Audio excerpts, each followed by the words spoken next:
Yeah, hi. Good evening. Namaste. Good evening, all of you. Uh, we are very much excited today to have with us a very young, dynamic pair of co-founders, Mr. Pulak Sharma and Dr. Priyanka Sharma. Both are the co-founders of Kazmira, one of a very innovative, in fact, brand from straight away from US in the medical cannabis space. And why innovative? Because we will shortly know about their unique patent they have, and which is a very significant development. By the way, I will quote this in this way that by seeing from last 4 years this medical cannabis industry, especially in India and global level as well. So this is a very significant patent when I came across about them early this year. So I was very surprised and very pleased also to understand about this particular patent and this particular innovation, which all of you will be knowing from the like owners directly. And I am very happy again to introduce both of you. Pullak is BS in Chemical Engineering and MBA in Marketing, and a very deadly combination of one side the marketing expert and another side Dr. Priyanka. She is the doctorate in Chemical Engineering. So I think excellent combination and well qualified entrepreneurs are there, and we are very much looking forward. So quickly, I want to understand from both of you what exactly, please tell our audience, what exactly is Kazmira. We understood a couple of things about both of you, so maybe something in detail you want to share about the founders and the core team, or the medical advisors, or the medical heads, or scientific people who are associated with you.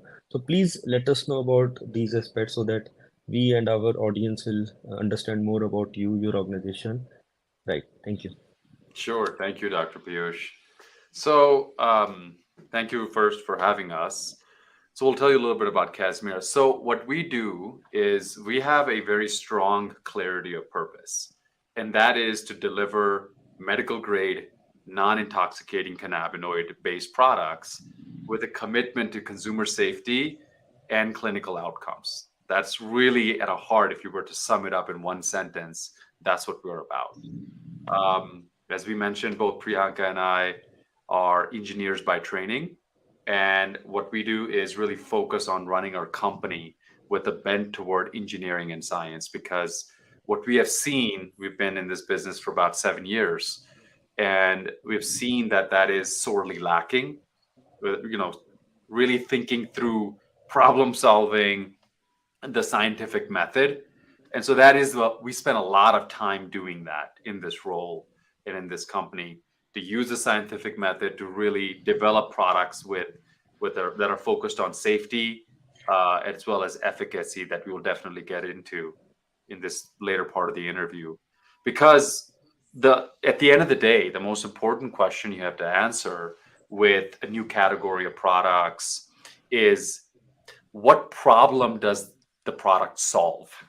At the end of the day, you have to be able to answer that, right? What is it doing, and what is it doing something better than what exists today? So that's what been the real main focus of Kazmira over the last 7 years. Priyanka, anything more to add? Sure. I think what we're known for in the industry is having created a unique and reliable supply chain for these products. And when we started our company in 2017, that was shortly after industrial hemp cultivation was taking off in Colorado. And what we found was that because in the United States, industrial hemp hadn't really allowed to be cultivated for, it was about 60 to 65 years. There's an entire generation of farmers that had lost that concept and the techniques and the expertise because at one point in the United States, we were a powerhouse in industrial hemp growth. This was mainly for textiles and fabrics, but yet there was an intrinsic knowledge of how to grow this plant. But in Colorado, they decided that they would legalize first cannabis, and shortly after that, industrial hemp began a cultivation process. And of course, it just started with 1 acre in southern Colorado. And by the time we started our business, there was probably a couple hundred acres at that time, but we realized even though we're a technology company, we have to invest in talking to farmers and understanding what their struggles are and what they need help with in terms of the technology for either harvesting or cultivation, because ultimately that plant, that biomass is what we put into our technology at the company. And maybe we can talk about that a little bit later in there, but what we've done is really create a reliable supply chain that people know they're getting safe and quality, not only biomass but the end product as well.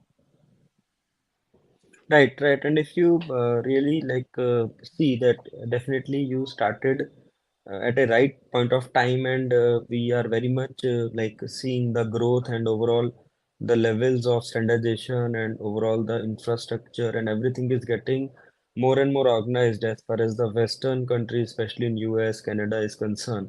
And India needs to start at that level right now as far as the raw material standardization is concerned. Still, it's predominantly the wild, and now some states are proceeding for the approvals. So, on that note, I quickly want to ask both of you that as far as the your products or maybe the innovation which or the patent which you have, if you want to reveal something which you can right now as far as the social media platform is concerned, please tell us that what exactly is the differentiating factors, what exactly is the USP, because to be verifying in India also there are so many companies with hemp seeds, hemp seed oil, or cannabis products which are Right. available in Indian continent, or there are some imported medicines also with some countries. So still, some have global exposure also. So still, we are confused, and doctors are also confused. Sometimes patients are also confused that what kind of cannabis medicines or products they can have an access, and are there any companies with some unique propositions or some differentiating factors or some kind of a unique patent which nobody owns. So let's understand more on those aspects with you. Yeah, thank you, Dr. Pierce. That's a great question. So, it's a three-part answer, around the unique selling proposition and differentiating factors for what we do in our products. So, the first one is we actually have a patented proprietary technology platform. We call it True Spectrum, in which we're able to remove a lot of the non or the intoxicating components that are found in hemp. So, for example, the THC that is found in hemp today, even in those minute quantities, we can selectively remove that completely from our products. And we can do that at scale, and that's probably the most important part of the technology itself, is being able to do that at scale, not only for CBD, one of the non-intoxicating cannabinoids, but as I mentioned, from a technology standpoint, it's a platform where we can replicate that for many other cannabinoids as well. So, for example, CBG, CBC, a lot of these non-intoxicating cannabinoids require that type of robust technology platform to remove those intoxicating cannabinoids as well. Um, and that also feeds into us being able to develop very high contents of CBD in these products and non-detect levels of THC, as I mentioned. The second component is really a strong focus on CGMP manufacturing and robust analytical validation. Now, it's very easy to go online and say you're a CGMP manufacturer. You can find anything on the internet, right? So, but in reality, we have spent a lot of time and money in being able to have robust analytical validation processes, as well as true, almost seed to shelf tracking of the entire landscape, from getting the hemp out of the ground to making a product, where we know exactly the processes it's gone through. That is quite important when you're talking about a cannabis product that requires a lot of care, uh, due to its in nature of it being having not only THC contamination possibilities, but microbials, mycotoxins, residual solvents, heavy metals, pesticides, right? I mean, it's a plant, so there's a lot of components that go into it. and being able to not only make sure you're validating all of those throughout the entire process, checking them, removing them, and then doing the third-party testing as needed. Priyanka? Yeah, I think there's something very interesting happening in United States that is different right now from other countries, which is that there's a supply chain set up for products coming from marijuana, and that's considered a high THC cannabis. You can look at it like that. And then there's also consumer products coming from industrial hemp or a low THC. And what's interesting with the marijuana-based products is they're marketed by strain. Consumers come to the dispensary and they understand what strains they're actually taking in those products, and there's very specific ratios of cannabinoids, both intoxicating and non-intoxicating, in those products, and that creates what they call entourage effects. But each of those different plants have entourage effects, versus when you get to hemp, there's a more specific product format, because the different distribution networks for hemp products allow for those different formats, whether they're in cosmetics or different types. And what we're seeing is the high CBD, low THC. That's what sort of the next phase of innovation in the United States is, understanding when you have specific ratios of CBD to THC, how does that affect the outcome of a product for consumers. I think in other areas of the world, they're focused on what they call medical cannabis, which in the United States, there's actually recreational and medical cannabis. So that's even more granular here. And it'd be interesting to see in the rest of the world whether that shows up. Maybe they'll focus on industrial hemp just for textiles and fabrics, but won't get into growing industrial hemp for CBD and THC purposes. They might stick with the cannabis marijuana strain plants.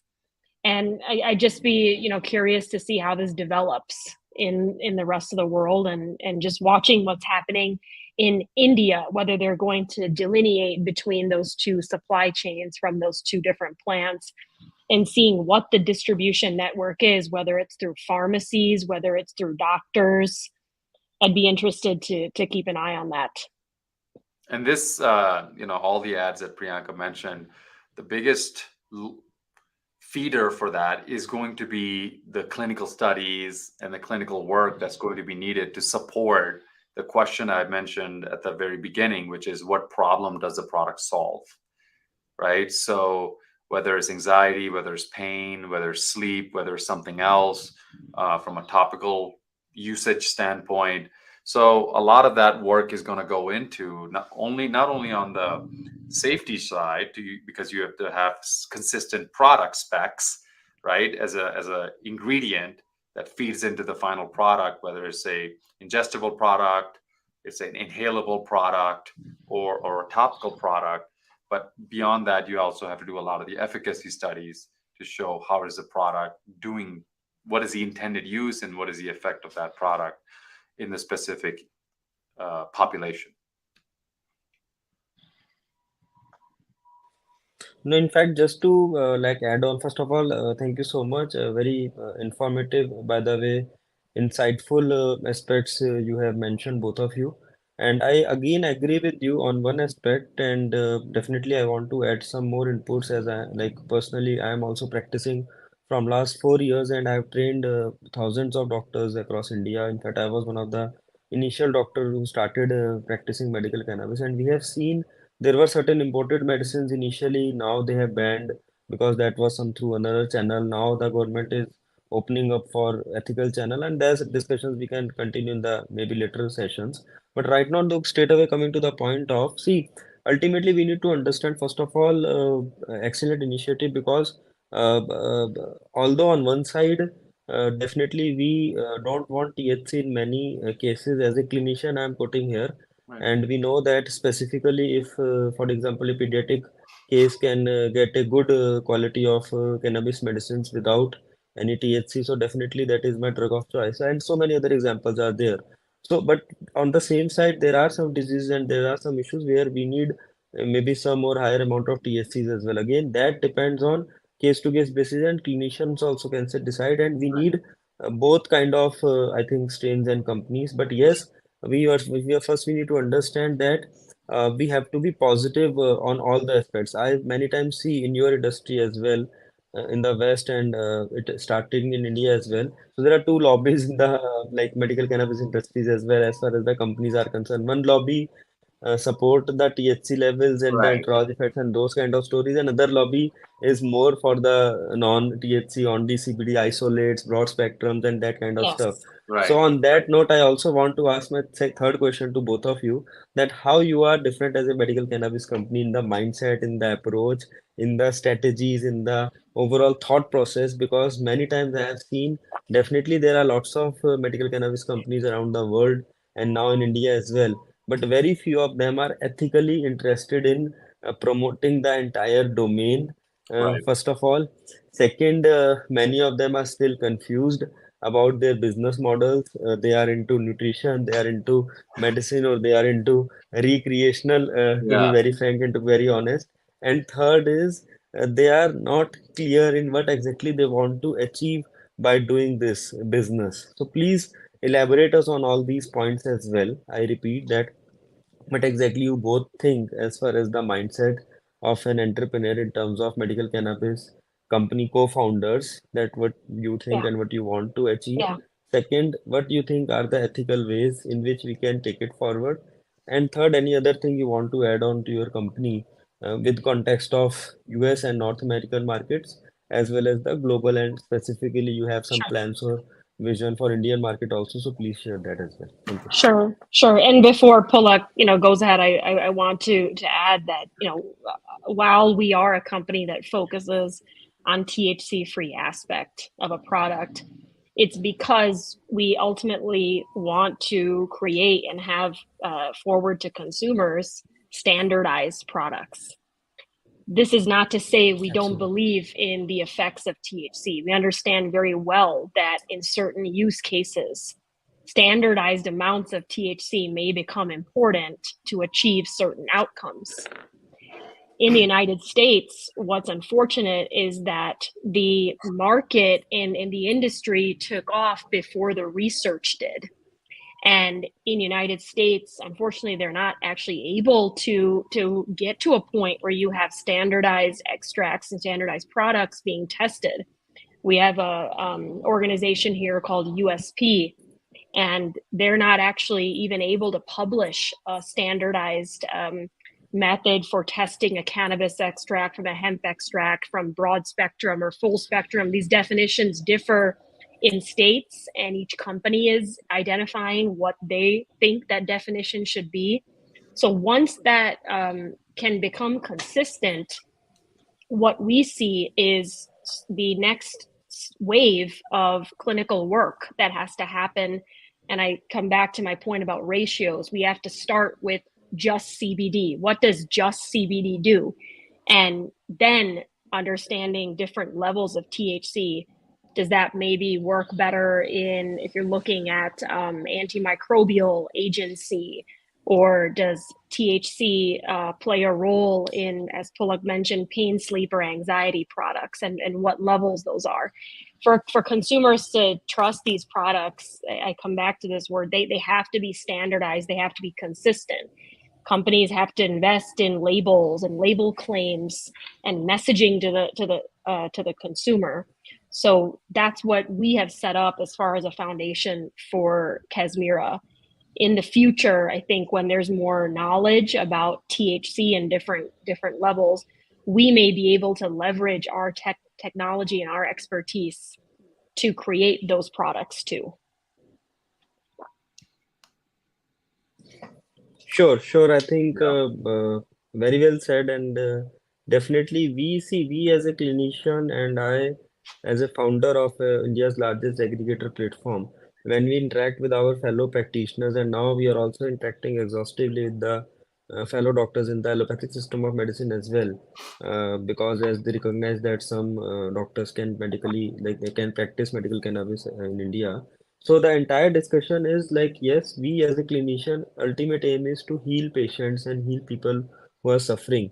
And if any form of cannabis, any form of this herb, this plant can benefit to a certain aspects of the patient, many times due to the unavailability of low THC or sometimes negligible THC in India in the ethical way, so many patients are not able to start as far as the medical cannabis is concerned. So definitely, we need those kind of medicines and those kind of products as well, along with, in some cases, as you correctly mentioned, the areas as well that we need. But yes, you are absolutely right. The standardized THCC in any pathy you see, we have, in fact, highest level of narcotics drugs in allopathy being used from several years, but they are standardized. We have highest level of narcotic agents, many highest level of very sensitive drugs that point few mgs here and there can Right. have issues. So that kind of sensitivity we are handling, but with the standardization, with the Right. right parameters. So that will have to infuse, and I correctly,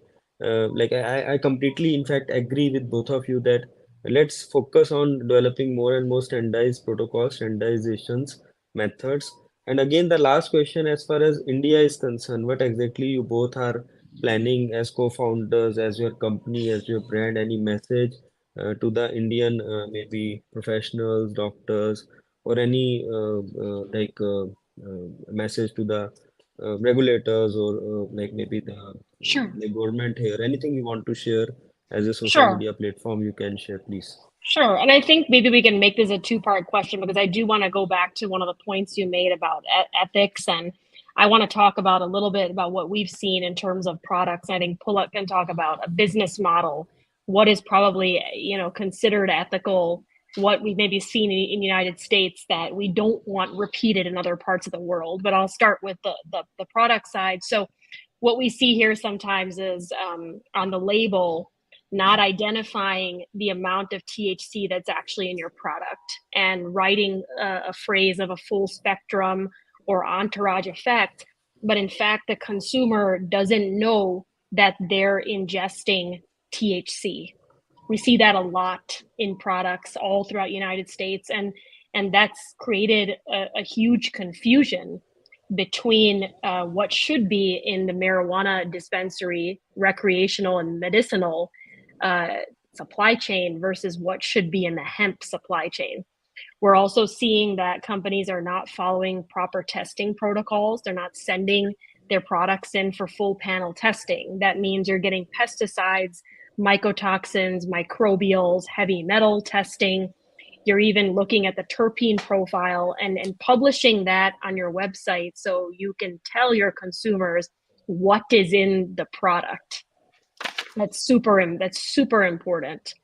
That's some of the few things that we're seeing, and I think one of the more troubling things that we're seeing now in the United States that's actually become a huge topic of conversation is the experimentation of creating intoxicating synthetic compounds from hemp. So taking terpenes and trying to create some of the delta tetrahydrocannabinol products like delta 10 or delta 8 THC, where you're seeing companies trying to just manufacture those products, put them on the market, and try to get consumers interested in that, but not having them properly tested. So you're not even understanding the characterization of the product.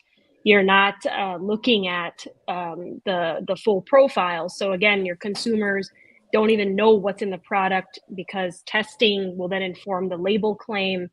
So why I'm saying this is because the more that the industry tries to do this, the more trust we're going to take away from consumers. They're ultimately just not going to trust these products. We have to act in good faith and make sure they understand what's in that product, what it's doing, and Kazmira is hopefully playing a part in that in a larger sense. Pulak, did you have something to add maybe about the business models? Sure. Yeah, of course. Thank you. So, going to it kind of ties into ethics, Dr. Piyush, which is simply that, um, right now, we believe that the industry is suffering not from immoral issues, but amoral issues, right? There's this level of indifference that because there's no regulation that says what you can and cannot do, people don't know what to do. So that is why the business model is, let's do everything. Let's try a little bit of this. Well, they didn't tell us we couldn't do Delta 8. They didn't tell us we couldn't do something else. So that's where you're seeing this explosion of, frankly, shoddy products that erode consumer confidence. And we want to be the first ones to acknowledge that regulations must drive that trust. If we are entrepreneurs, if you have to make payroll tomorrow, you get creative, right? And that's why I think it's very important that the business model is really focused on creating the right products and working with regulators to drive what the business model should look like. Right now, we still think it's up for grabs. I think you summed it best, which is it's kind of all over the place, right? But the traditional business models of, okay, are you a manufacturer? Are you a distributor? Are you on the growing side? A lot of that still is all over the place because the regulations haven't really conformed to allow the right players to want to enter the marketplace and then do the real work of innovation and do all the things that Priyanka mentioned of testing, labeling. Believe me, we're getting there. Trust your instinct. That's definitely where we're headed. And that's why I'm really glad to have this conversation with you, because again, it looks like the whole world is really realizing the potential of the cannabis plant, of cannabinoids. And, as Priyanka mentioned, our perspective on this is more of a science mindset, which is we're not interested in being right. We want to find out what's effective. And that might have some THC in it, or it may not for different use cases, right? That's the most important thing that we really want to convey to you and your listeners, is the importance of being effective and finding the right solution instead of saying no and being a purist about, no, we're not going to have any THC, or no, we're not going to have other intoxicating cannabinoids. Yeah. Did I sum that up right? Yeah. So I think to go to the question on India, what we first and foremost hope to see in India, and hopefully there are regulators listening to this, or maybe we can even reach out to them with this webinar series. We need to create sensible regulations for the industry. Whether you're starting from medical cannabis plant, as it's defined in India, or maybe you're starting from industrial hemp, whatever it is, we need to create sensible regulations, because 100%. if we let the runaway market come along before that, we risk creating a huge black market in India first. That's going to be hard to pull back. And again, what I mentioned before, the worst part is you lose the consumer trust in these products once you go there. So that's what we're hoping to see first, is for regulators to either connect, or maybe they can hold stakeholder meetings with companies that have distribution, that have supply chains, that are interested in supplying these cannabinoid products to consumers. Learn from each other, try to understand what is the best practices. And like I said, again, what is the sensible regulation where these companies can actually produce something in economically viable fashion. The farmers can make money too and can continue with this new crop. We need those regulations to be in place. And if the chance is there, we'd be happy to connect with those regulators and talk about the work we've done in Colorado and in other states to help those legislators understand what really does work as a business model. Yeah, I mean, we have lots of ideas around risk mitigation strategies and harm reduction strategies. So happy to provide some thoughts.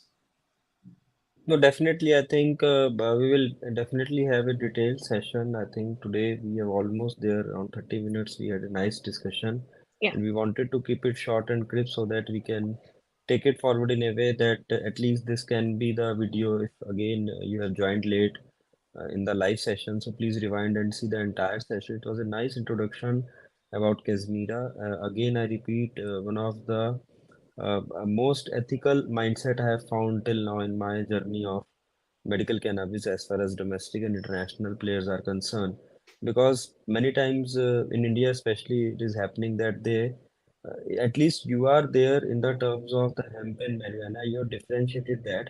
But the problem in India is they are still not differentiating. They are doing everything in the under the one umbrella, and many times they are Yeah. marketing the prescription medicines as an OTC. That is the main problem. So ultimately, end of the day, we need to understand if something is prescription medicine, that is defined. The irony is in India, regulations are well defined, but the challenge is about the implementation and the execution. Regulations they are clearly defined in Ayurveda. There is a Schedule E1 list, and cannabis in that category means you cannot have without prescription. You are not supposed Great. to dispense also without prescription. They have done the circular also that no online pharmacies can dispense without Mm. prescription, without a doctor prescription, and no company is allowed to do a direct marketing. But still, there are unethical companies and players which definitely will. Now they have a complaint mechanism as well very soon that Mm. anybody who is doing unethical practices, please raise a voice, please complain, and they will take an action. They already taking started taking an action in entire Okay. Ayurveda and entire allopathic as well, by the way. Mm. So in that way, India is still doing good, which I feel. And because they already have a clear defined system of medicine where they are giving approval, that is one Ayurveda. And second, now DCJ has also recently given clinical trial approval for drug first time in India under the allopathic category as a cannabinoid trial for taking the medicine, and they have clearly mentioned that it is as far as the medical cannabis category is concerned. So the point, and FSSA also the food authority, that there are three regulators right now in India: Mm. Ayurveda, allopathic, and the food. The food one already have approved hemp seed and hemp seed oil last year as a food, so that is Okay. already allowed under the food category, and cosmetics also are very well allowed and established. So it's just the external companies, the companies outside India, they have to take a formal route now, which again already they have opened up. So we'll definitely taking it up very soon with all the regulators here that there is a company having this kind of a patent and all. And second thing which I really appreciate about both of you is that the standardization, the level of standardization you were talking about in your entire session was very good, and I think very few again companies and founders have that kind of an understanding. Please let's disseminate this more in the forthcoming sessions. Let's have one session, elaborative session on the standardization or the ethical practices in medical cannabis so that more and more people can be aware. So let's create that awareness. Let's spread that knowledge across the industry. And from next session onwards, we will be planning to have questions and to have interactions as well. And I maybe quickly, if I can get a brief from the speakers, both of you, maybe the next session, the second one or third one, if you have planned any topic, so you can brief us or our followers about that, so they can prepare some questions and queries also for the next session, maybe the second or third one which we are having. And accordingly, then we can take it forward this series so that it can be a bit experience of learning and understanding and knowing each other as well, and getting some great inputs from both of you.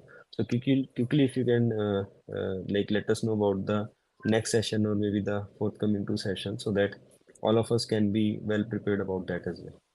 And then we can conclude this session. Thank you. Sure. So give me a second. I can look that up.